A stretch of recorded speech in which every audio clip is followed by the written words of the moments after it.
everybody. Welcome to our podcast series on Gen Z questions today. The topic is Hinduism.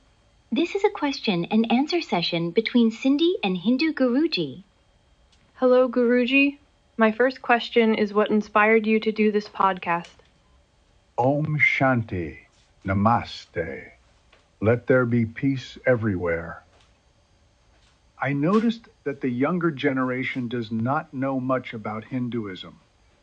They don't know what Sanatana Dharma is.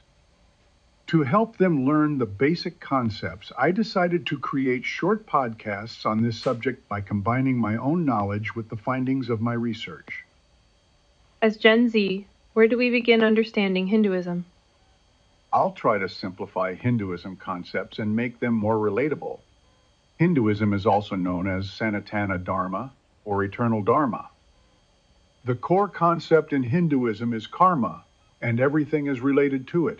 According to Hinduism, we are encouraged to do karma according to Dharma to attain moksha. Tell us more about karma, dharma, and moksha. Karma is our action and inaction. It is the concept of cause and effect. The idea is that if we do something, there is a consequence to it, whether the karma is good or bad, harmful or harmless. It does not matter whether you were aware of it. Every karma will have a consequence that can show up immediately or at a much later time. Effects can show up in later generations or in later lives. Dharma means duty and destiny. It also entails rules, laws of nature, code of conduct, and discipline. It indicates that there is a certain destiny everybody is born with, and we have to know about it or figure it out. Then we must follow it, and that is the easiest way of living this life. We need to figure out why we are born, what our goals in life are, and what our role in society is. Once we find the answers to these questions, we must march ahead in our own path without hesitation.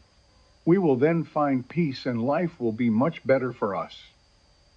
Moksha is liberation, or more specifically, liberation from the cycle of rebirth. Hence, liberation from the cycle of suffering. It is also the ultimate state of bliss. How can we find out which karmas are good and which ones are bad? There are scriptures that tell us what good and bad karmas are.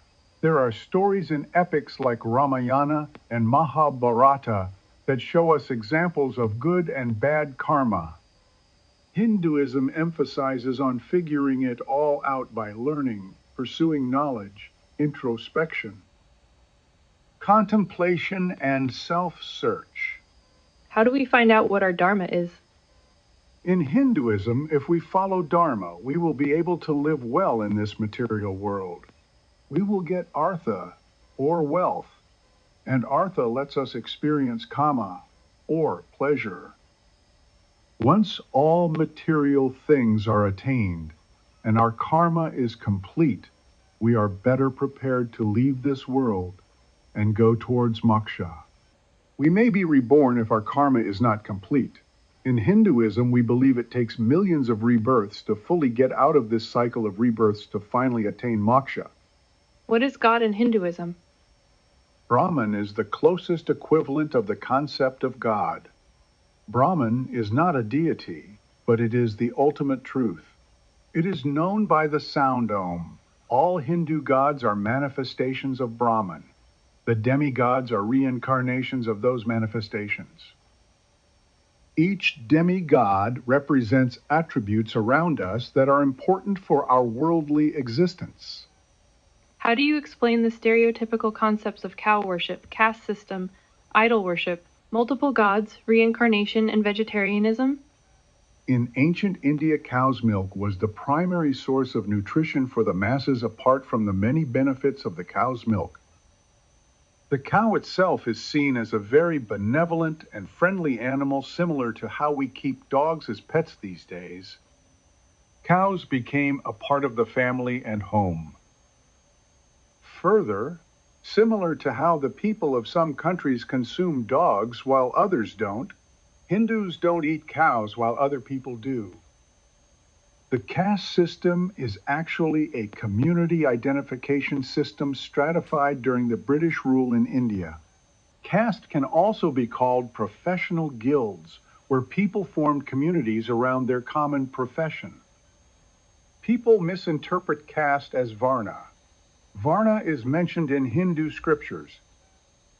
Caste is never mentioned in any Hindu scriptures. Varna and caste are two different things. Varna in Sanskrit means flavor or color. Every individual is born with a mix of these different flavors. These flavors represent our innate skills and potential role in society. Varna was used to identify a child's role in the society, and it was a system of division of labor. Each Varna was skilled in their own field of work and was responsible for upholding that important facet in order for society to function as a whole. No Varna was considered better or worse than the other. In Rig Veda, the first Veda, Purusha Sukta verse 10:90-12, it is clearly mentioned that all Varnas are part of the Purusha. Purusha is Vishnu, and Vishnu is all of us, because God resides in all of us. Also in Gita, Krishna said that all Varnas are gunas, qualities, that are all present in him. Castes, also called jatis or communities, may have arisen out of Varnas over time because people started forming their own professional guilds and communities. People in similar or the same profession stayed together. This phenomenon is seen even today in every religious group and in every society. Caste-based distinction is not different from region or religion-based distinction. In fact, caste-based discrimination is banned in India. Moreover, Indian government has provided financial help, education, and job reservation to the underprivileged castes ever since independence in 1947.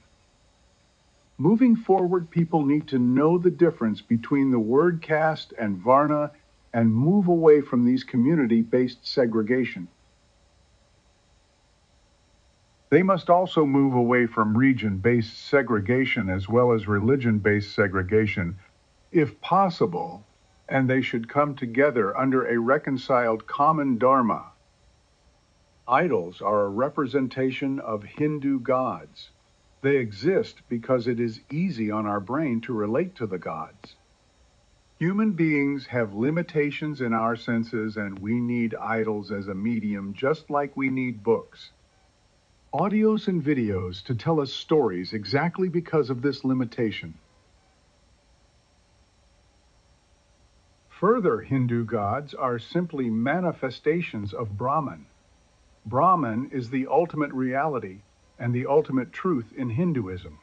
The main Hindu gods, Shiva, Vishnu, and Shakti, are manifestations of Brahman.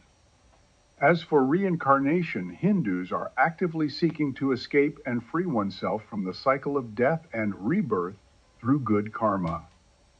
This freedom is characterized by the soul joining back with Brahman. In the foremost Hindu scripture called Vedas, there are prayers offered to every being and every element around us prior to the start of any ritual. Every Hindu god and goddesses have an animal as their companion. Hinduism claimed to be the one and only true religion? No, not at all. On the contrary, Hinduism may be the only religion that is pluralistic and inclusive. It accepts the fact that there are many ways to attain moksha or to realize God. Within Hinduism, there are darshanas, or views, which often disagree with each other on these different paths. Hindu openness also can be a problem for Hindus when they come in contact with religions that are exclusive and discriminatory. Hopefully, the Hindu concept of inclusivity can pervade all religions to achieve world peace. How do you reconcile science with Hinduism? Hinduism came into being very organically. It is one of the most ancient religions still practiced today. It has all the elements of ancient science in it. It does not have an originator or founder. Its foundation scripture is the Vedas. Vedas were composed by many sages, rishis, and philosophers. These venerated souls spent their lifetime in research, meditation, contemplation, and also spiritual messages to come up with the Vedas. Hence, we can safely say that it is one of the original sources of modern science. We cannot ignore that fact. If we do, we will lose the context from where modern science began. We will lose information necessary for uncovering deeper truths about the world. Morality comes from collective human experience over generations, but to make it believable and enforceable, scriptures from religious books play a big role. Without common moral codes, humans cannot easily trust each other. Trust is essential for a cooperative, productive, and peaceful society. Religion establishes trust amongst its followers. When everyone knows that there are greater good, and they all believe in karma, they can begin to trust each other. This trust enables people to come together and build a cooperative, collaborative, and peaceful society. Trust is a cornerstone in human civilization, and it is underpinned by the belief in karma, God, and belief in the greater good. Is religion important in the modern world? Yes, for multiple reasons. Religions, especially Hindu Dharma, are ancient science that originated when our ancestors were still figuring out the world and the universe. We have not fully understood everything about the world and the universe. Science is an ongoing journey. Religion and science must go hand in hand with each other. Religion attempts at answering questions when science has not figured things out. Religion-based answers are akin to scientific hypotheses. Once things are proven beyond doubt, those hypotheses become scientific facts. But again, science can contradict itself when newer evidence is found. Science takes time in figuring things out, whereas religion takes a stab at things based on human observation, experiences, and intuition, and enables humanity to make progress. Which is why science and religion need to coexist. Both are very important for humanity and for intelligent minds. Which is why you'll find that many great scientists in the past had kept religion as their personal guide. Thank you, Guruji, for so much insight into the most ancient religion of the world. We will continue our session in part 2 of this series.